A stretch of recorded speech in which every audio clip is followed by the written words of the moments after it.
Hello and welcome to Take Me Home, the podcast offering a social democratic alternative for the politically homeless. My name is Sebastian Moore. And I'm Hilary Salt. And we're joined today by a China expert. I think that's the best way of summing our guest up. That sounds so impressive as well, doesn't it? Yeah, an expert on a pretty important country. So welcome, William Matthews.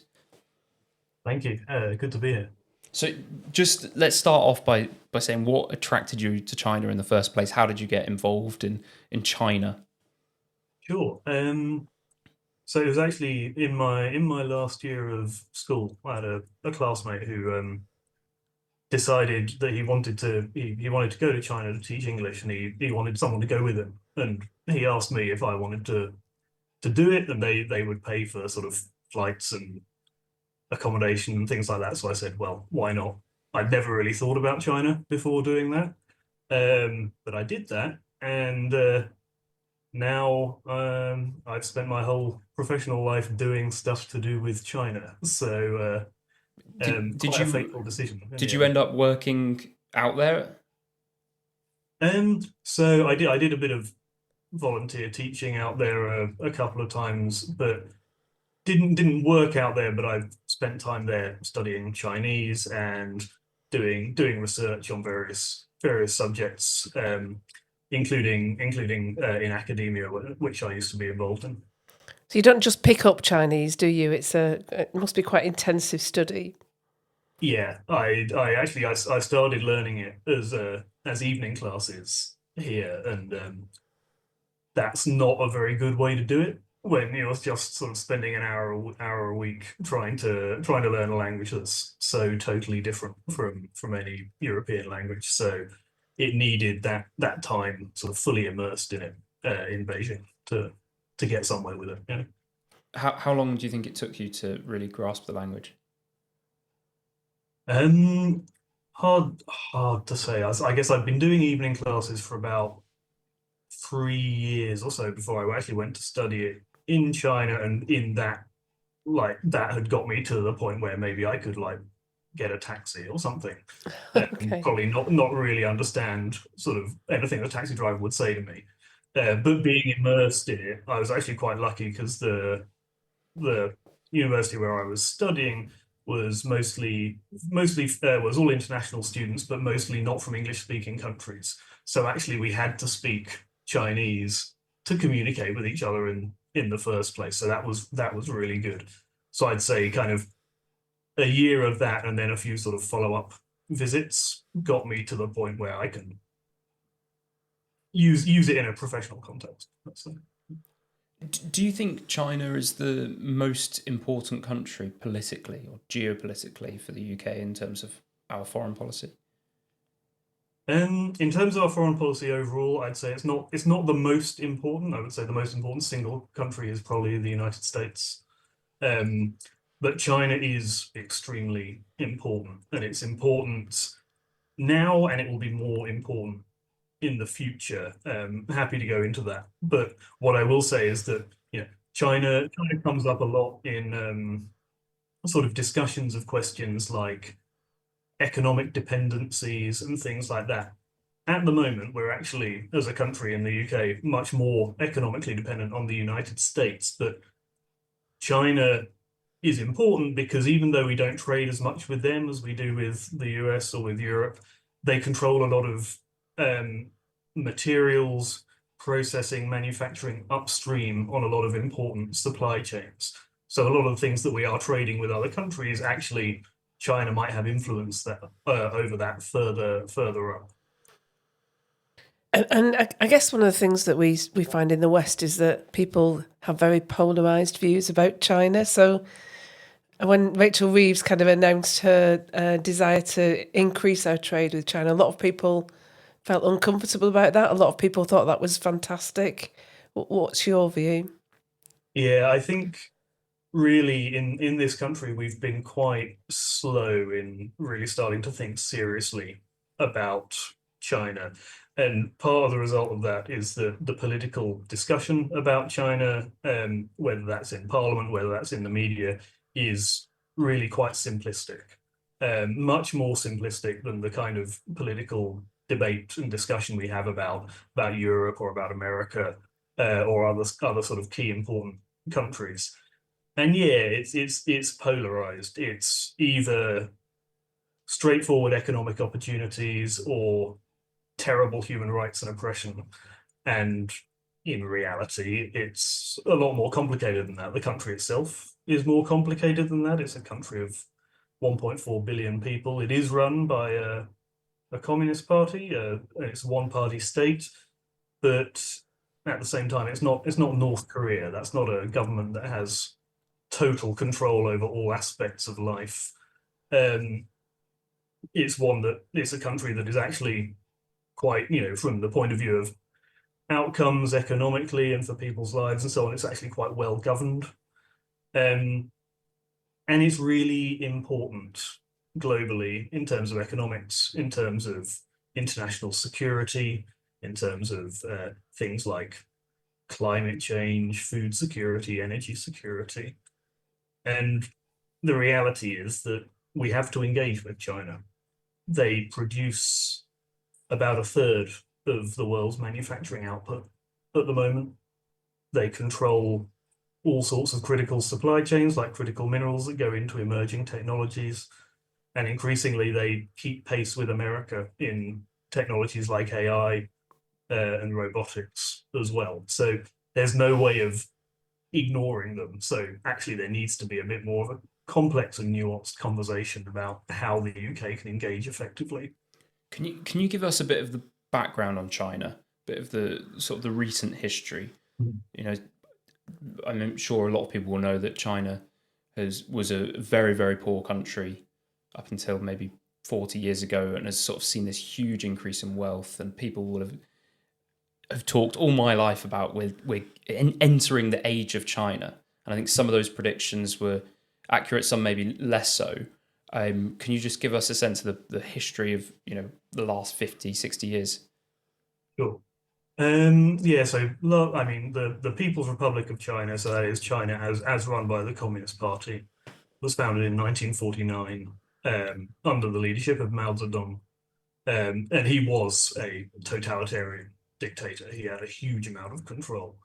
Um, he also pursued sort of very, very aggressive communist policies that caused, among other things, the largest famine in history, between, depending on the estimates you look at, 30 to 60 million people died in China under his rule. And he left China when he died in 1976 in serious poverty and political chaos.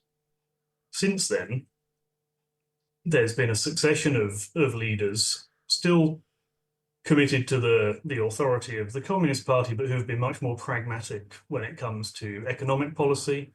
Deng Xiaoping, who became the key leader after Mao, he gave people the opportunity basically to start setting up businesses, to pursue free enterprise. Did that in quite a sort of cautious and controlled way, but that really started off this period of massive economic growth for China. And then sort of since then, that's continued. But by about, I guess, about 2010 or so, China had really moved on quite a lot. And it was not only sort of just a big country starting to develop quickly, but actually one of the major economic powers. And now it's a country where, certainly in the richer areas on the East Coast, you've got a comparable standard of living to a lot of sort of countries in, say, Eastern Central Europe. You've still got large areas of the country where there is poverty, where people are poorer, but the mood and the sense is still of kind of a dynamism of moving forward. And China has gone from being a country that was associated with kind of cheap, low quality manufacturing and stealing Western technology to one that now is producing cutting edge AI models like DeepSeek,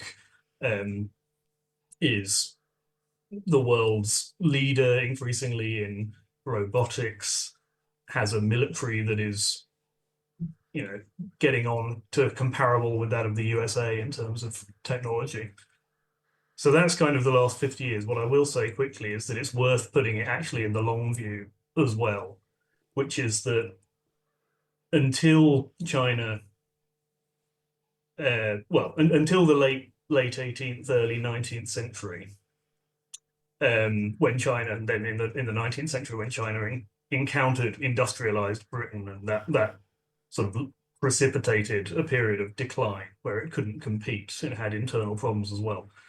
But actually, for most of history, China has been one of the richest and most powerful countries in the world, and that's over periods of centuries and millennia. It's always been very advanced, very powerful, and very rich. And so, in some ways, this is kind of a return to a more of a historical norm. Can I ask a question that might be stupid? So forgive me if it is, but we describe China as a communist state. But I was reading a thing in the FT about electric vehicle manufacturers, and it was saying that some of those manufacturers have become insolvent. And I'd kind of imagine that if you're not organising companies on a profit motive, you wouldn't get things like that. So, I mean, is there a market? How does competition work? How does all that work in a inverted commas communist society?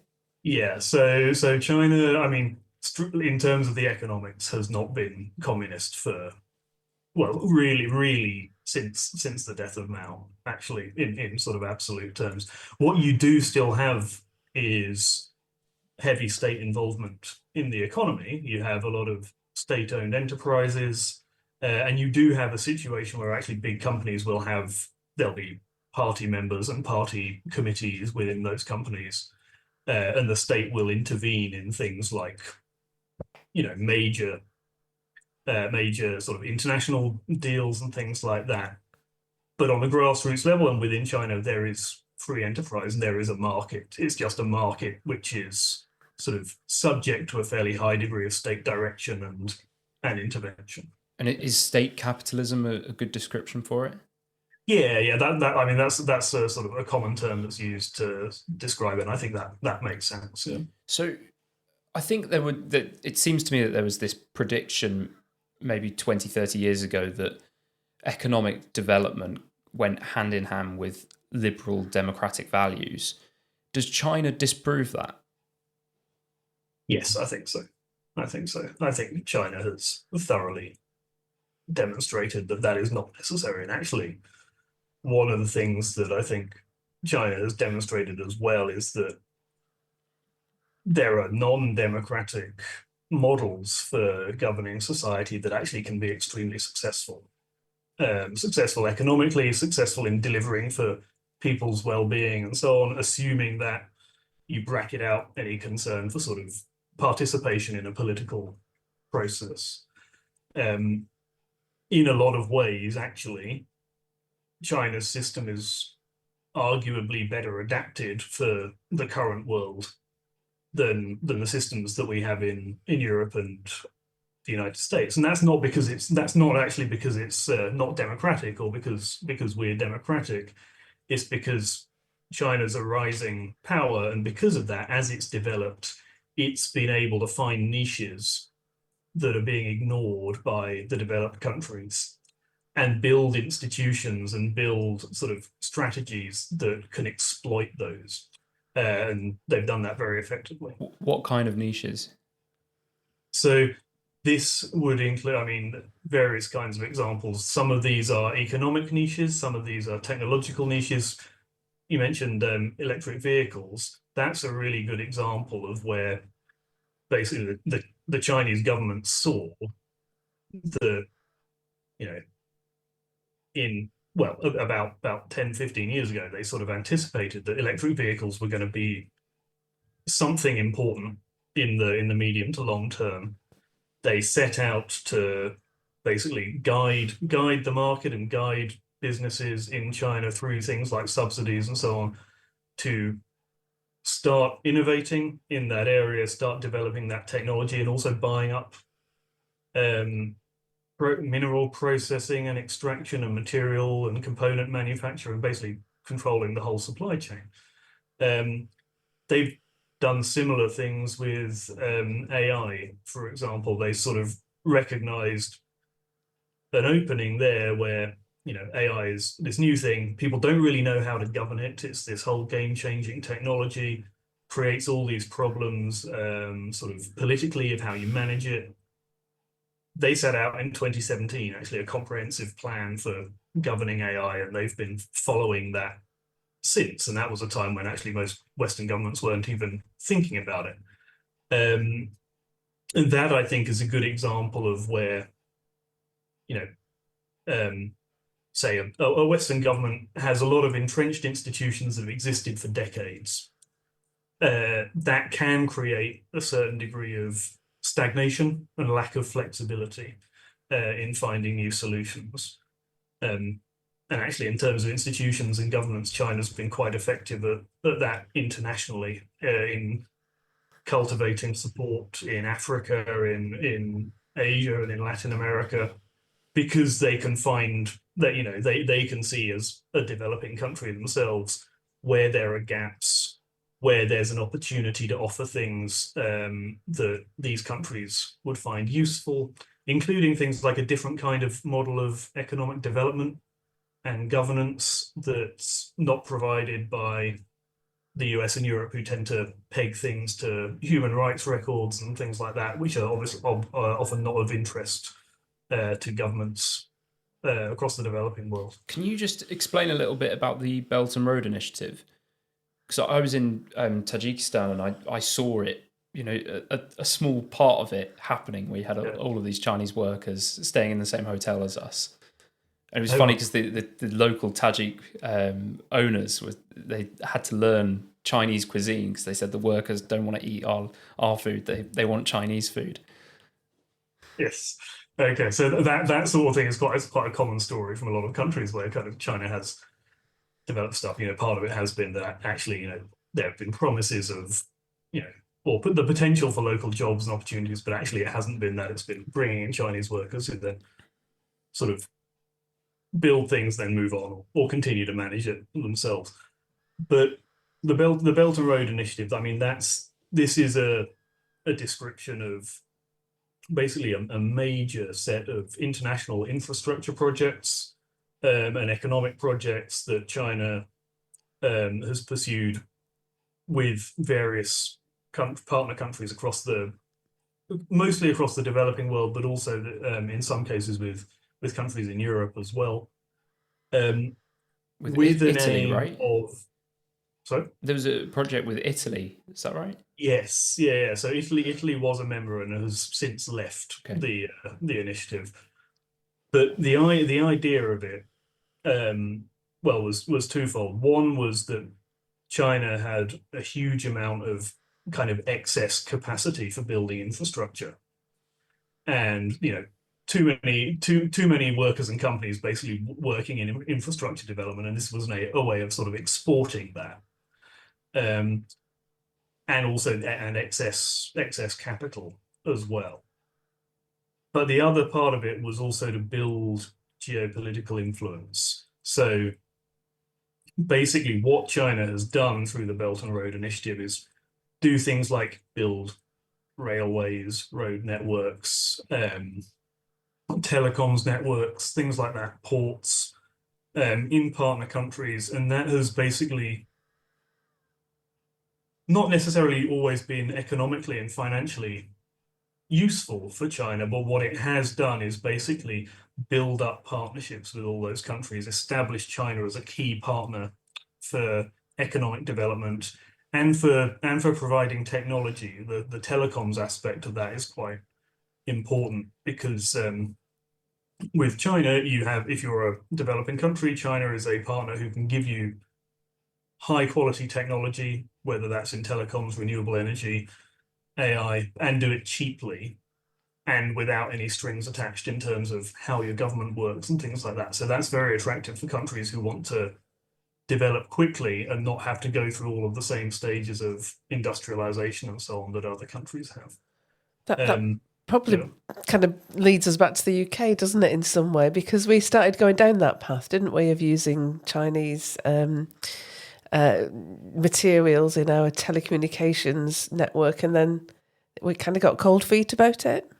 Yes, and I mean that was partly due to American pressure on the UK to not adopt Huawei, but the sort of concern, well, two concerns with it. One concern is also a legitimate concern for the UK, and that is if you're adopting sort of digital technologies that are used for telecoms and things like that, those technologies can also be used for, they collect data, they can be used for surveillance, and if you rely on any sort of kind of foreign power for the provision of something really crucial like the telephone network or something like that, or the mobile network, in theory, the Chinese government could pressure Huawei to switch it off if they wanted to.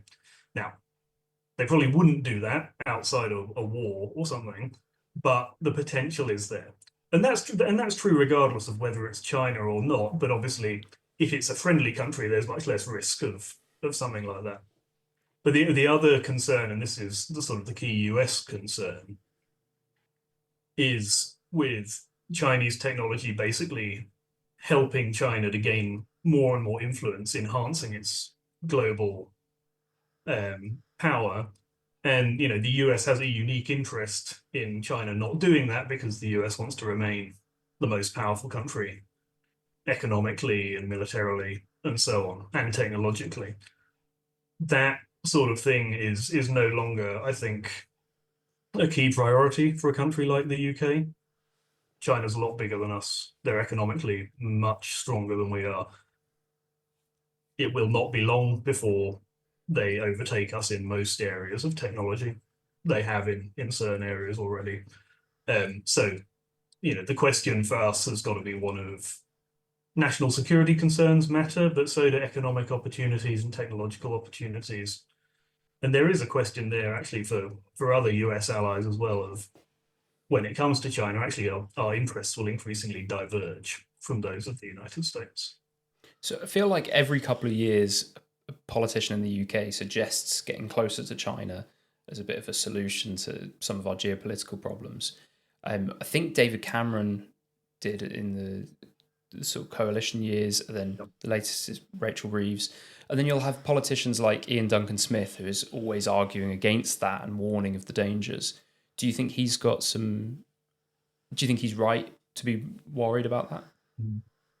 I mean, again, this kind of goes back to what I said at the beginning about the polarization. It's either straightforward economic opportunities or terrible human rights and oppression. And both are kind of true.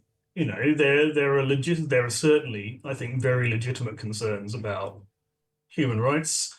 There are the questions of human rights within China, and those are completely legitimate, particularly things like the policies that the Chinese government has adopted towards the Uyghur minority in Xinjiang, the Turkic Muslim minority who were sort of subjected to these sort of re-education camps, children taken away from their parents and things like that.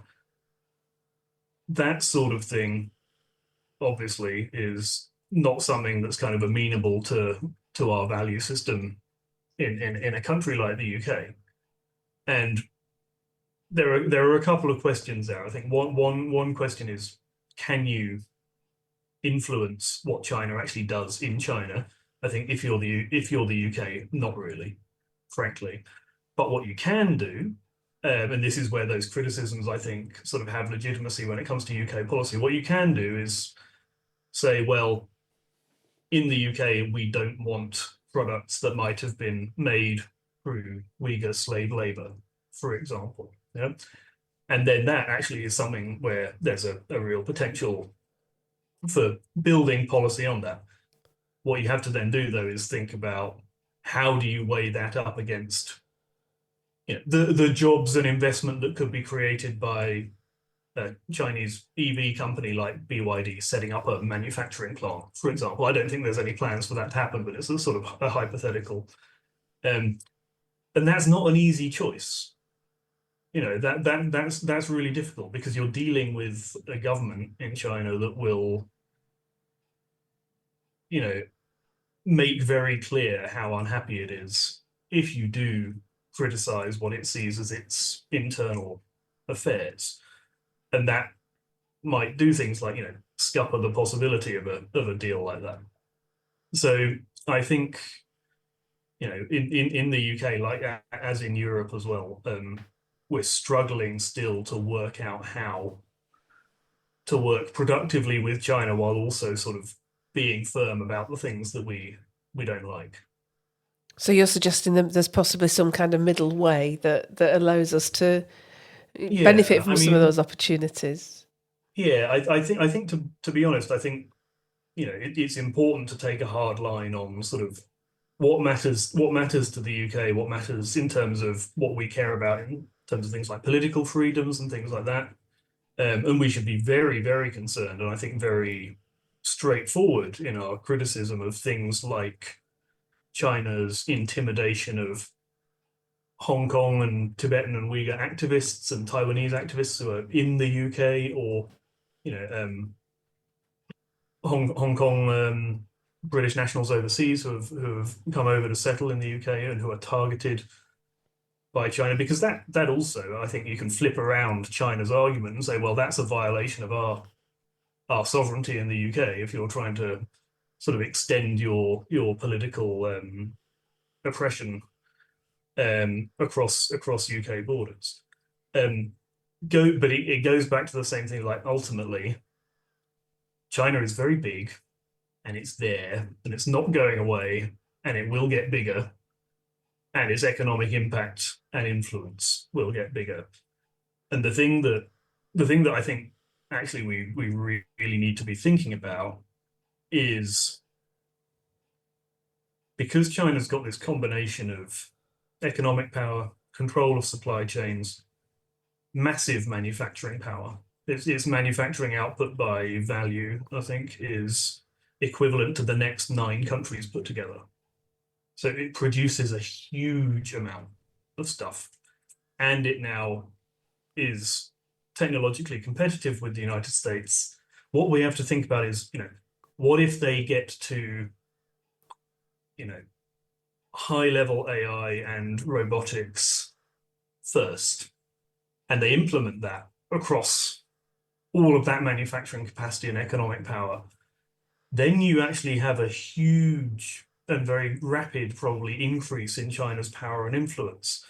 And I mean, goes back to the point I made about the long view of Chinese history and the decline that China faced, partly when it encountered newly industrialized Britain.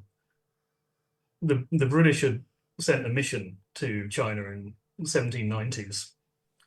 So Britain becoming a powerful country, doing some interesting stuff with technology, sent an embassy to China, and the Chinese emperor said, basically, thank you very much, you're making some interesting stuff, fine, well done you, but we're not interested. And I think, if you'd had a Chinese observer in the UK in the 1790s, they probably would have said something like the sort of things that we might say if we go to China today, like, oh, this is quite interesting. They're going places, but they're not there yet. We're still ahead.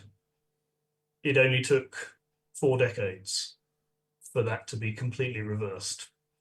And I think we should take seriously the possibility that something like that could happen with China today, but in the other direction. Which isn't to say that's going to happen, but we should be thinking about, what do we do if? And then we will have to have a better way of engaging with China and thinking about how we can protect our interests while also benefiting from keeping up with Chinese technology and things like that, which will require having quite a good relationship with China. So the other kind of card it has in its back pocket, I suppose, is it does hold huge quantities of US debt, doesn't it? So even if they started kind of margin selling small amounts of that debt, they could really disrupt American capital markets, couldn't they? Yeah. I mean, one of the big problems facing, well, it's both a problem and a benefit to both of them, facing both China and America, is that they're hugely interdependent on each other. And you've got this sort of trade war ramping up again with Trump. Both countries have huge capacity to damage the other through that economic interdependence. But at the same time, they have been taking steps to kind of de-risk from each other. Ultimately, I think that's going to be more the trend is going to be both sides, China and America, increasingly trying to de-risk and decouple, whilst also maintaining this intensifying competition. And that's concerning. That should concern most countries for different reasons. I mean, if you're a small country in East Asia, that's concerning because there could be a war over Taiwan or over the South China Sea. But for a country in Europe or a country like the UK, it's also concerning because we could get caught in the middle.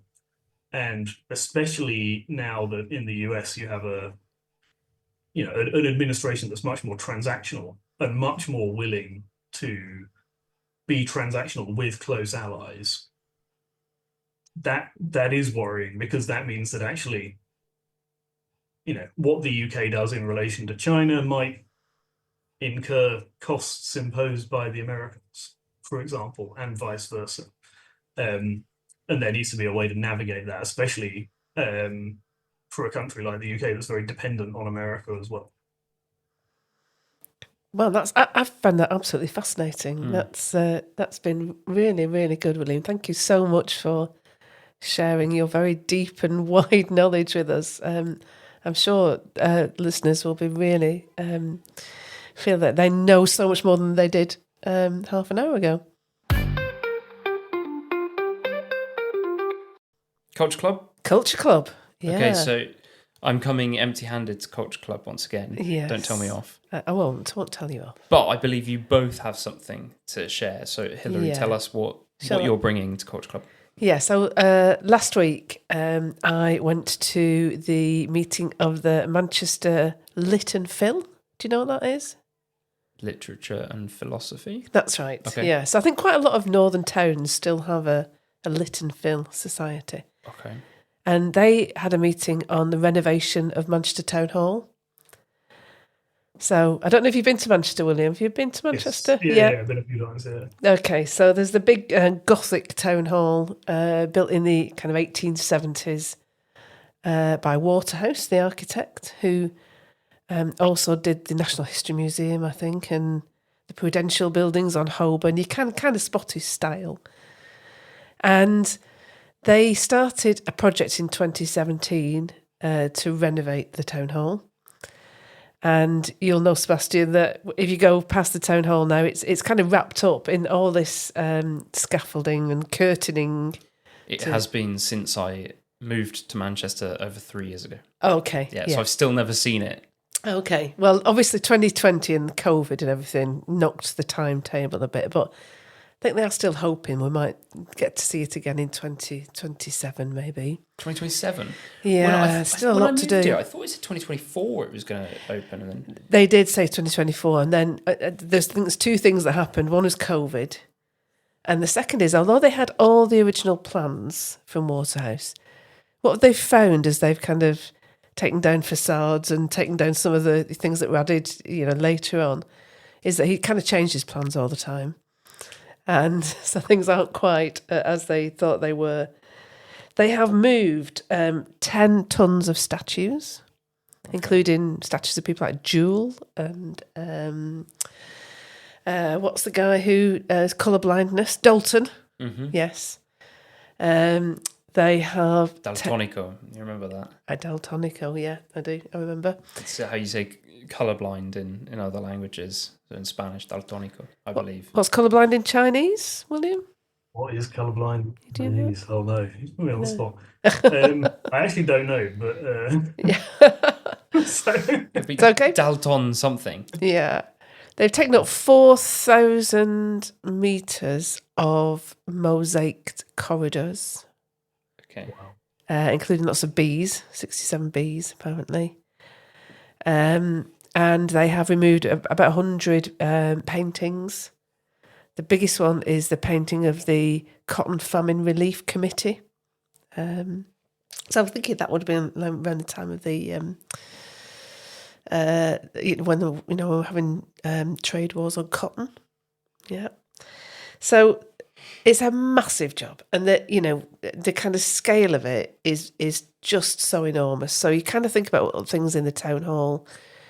There are all the leaded windows, which all have to be taken out and replaced, and they're keeping everything that they can. There's all the stonework. There's the curtains. There's the light fittings. So all of these things need to be taken down, rescued if they can. So they're trying to keep as much as they can. But what are they actually doing to it? So they are making it accessible.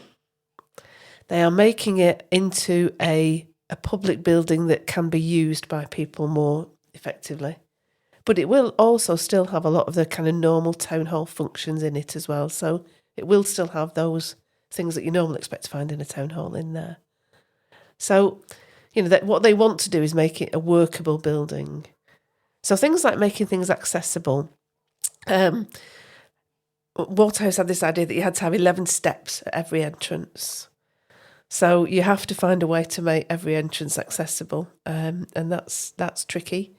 So one of the things they've done is they put a platform lift in the statue hall, which you won't have seen, will you? But there's a fantastic kind of marble statue hall on the ground floor, and they've put in this platform lift between two pillars, and the mosaic that they took out from underneath the platform lift, they have reinstalled as the kind of flooring in the platform lift. That's cool. So that is, I think some of these things are fantastic.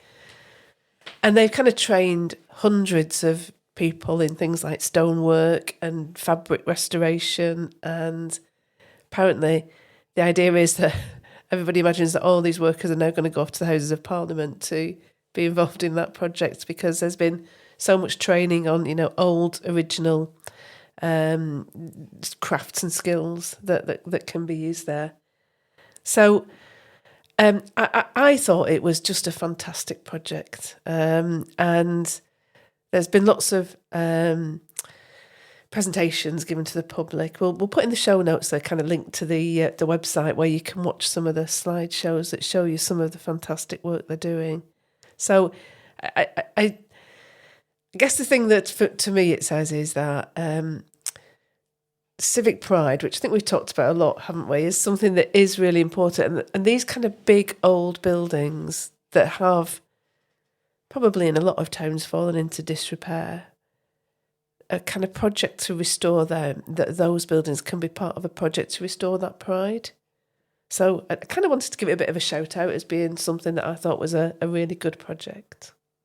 Nice. Okay, William, tell us what you've got. Sure. Yeah, I wanted to put in a plug for the noble hobby of playing war games with small painted toy soldiers. This is something of a passion of mine. It's a very good way to sort of meet some other people who are geeky about either history or sci-fi or things like that. And it's something that's going through a bit of a sort of renaissance, I guess. At the moment, we've got some really good companies in the UK, like Games Workshop, who make the Warhammer games, Warlord games, who make sort of various historical games, with kind of thriving sort of communities of hobbyists growing up around them. And it's nice because it's a way of, I mean, what you do is you pick a genre, sci-fi or something, or a historical period that you like. You buy yourself a little army of soldiers, you paint them. So that's quite nice. It's quite creative like that. But then, you go and basically you'll have a set of rules and you fight battles against people, but you do it in person, which is quite nice because it's, I think, certainly for people who, I mean, I guess, there's like, I when sort of when I was at school and so on, like this is when sort of video games were sort of coming in, becoming more accessible and so on. I would play some of these video games, but there's something about that that's quite distant. You're not engaging with another person. You're not doing anything sort of tactile. Whereas these games are, they're analog, in person. You're moving your troops around the board, uh, and yeah, and you're playing against another person, and that's funny. You've got a sort of a shared interest, and you can go along and because both of you have got this interest, you know what you're doing, you've got the game as a sort of way to interact. You don't necessarily have to even have met each other before. You can just sort of go along, pick up a game at the local club or something, and play. And I find that really sort of enjoyable as something kind of relaxing. You'll probably have got from sort of some of the stuff I was talking about earlier. I'm quite interested in sort of things like strategy and stuff like that. That's an element of this kind of thing. And it's I found especially with playing historical games, that's a really nice way to kind of learn a bit more about history. So I'm painting a lot of English Civil War figures at the moment, and that's been a really really good sort of motivation to read up on the history of the English Civil War. Really fascinating period, one that I didn't know much about before I got into it through doing this. Which side are And so your it's a good way to soldiers connect on? with history. Which side are your soldiers on? Well, so part of the problem of the hobby is it's very addictive, and I have both. You buy That's one. it's a You good buy, way you of buy not one coming race, then down you buy it all. on one side or the other.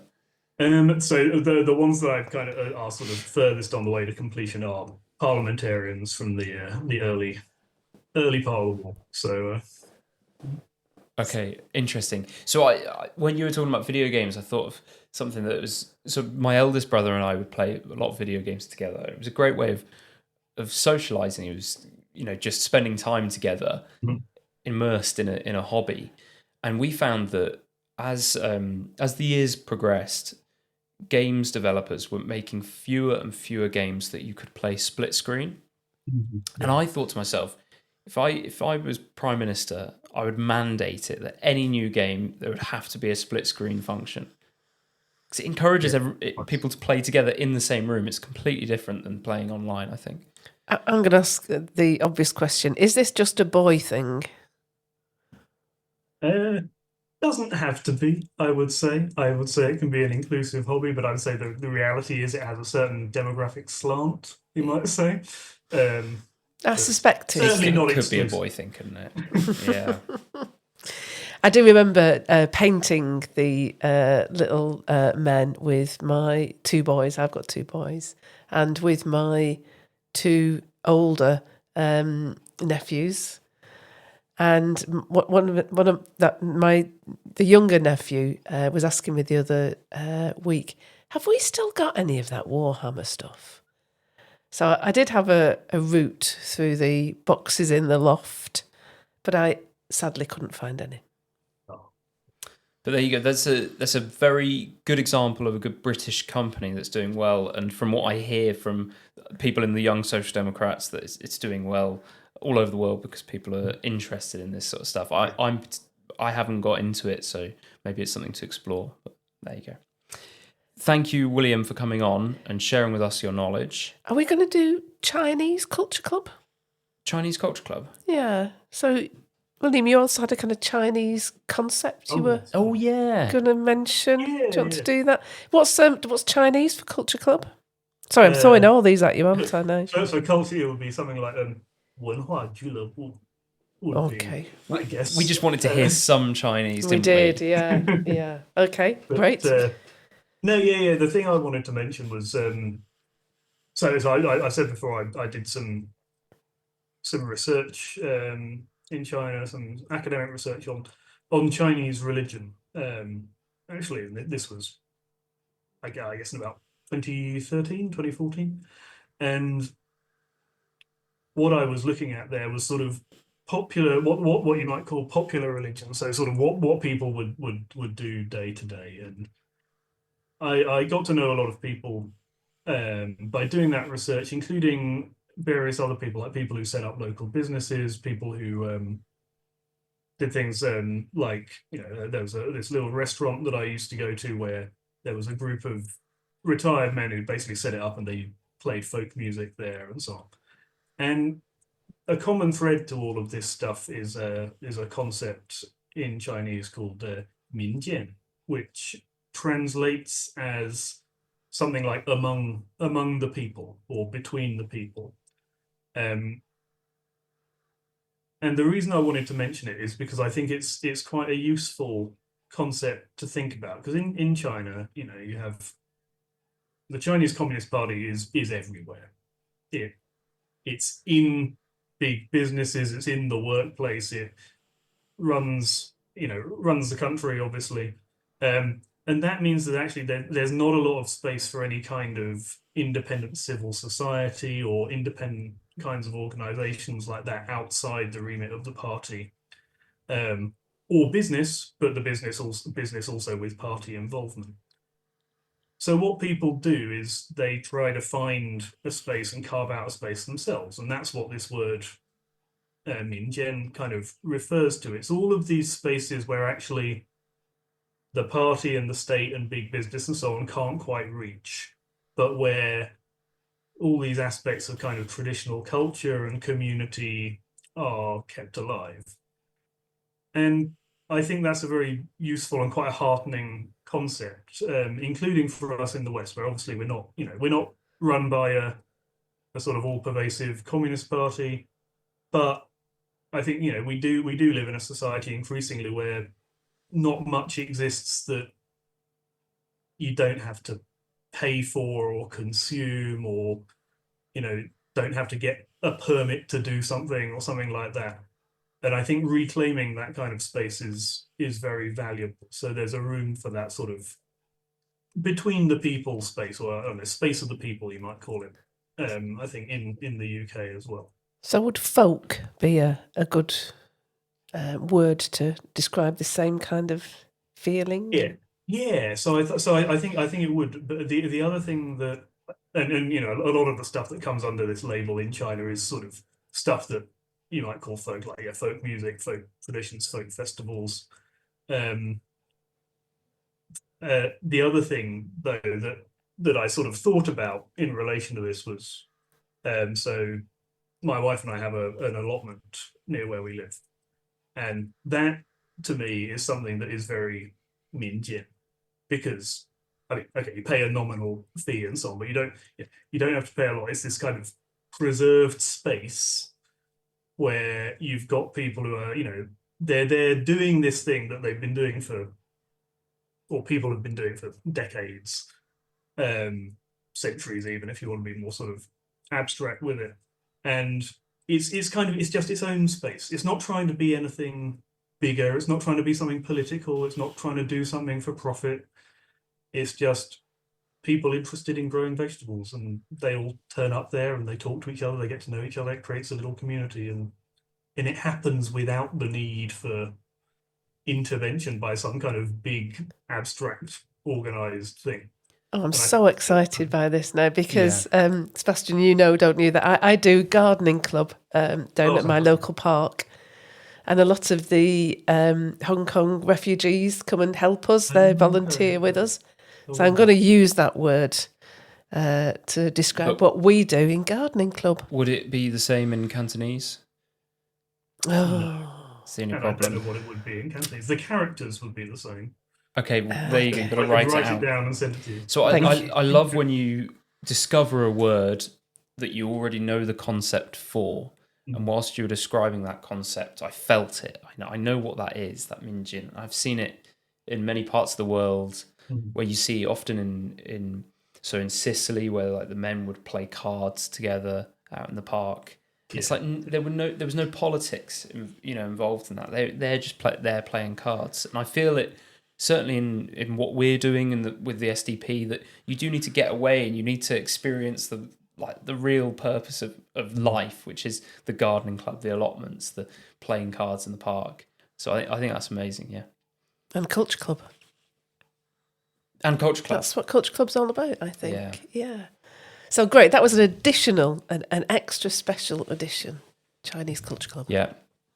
Right, so thank you very much, William. It was a pleasure to speak to you and learn a bit about a very, very important country that is a very powerful country, and that one that we in the UK probably should start thinking seriously about. And I think that's it. There's nothing else to say other than go and like and share and Yes, do all please. of that. Yep. And join us tomorrow for the news section. Great. Thanks, everybody. See you next time.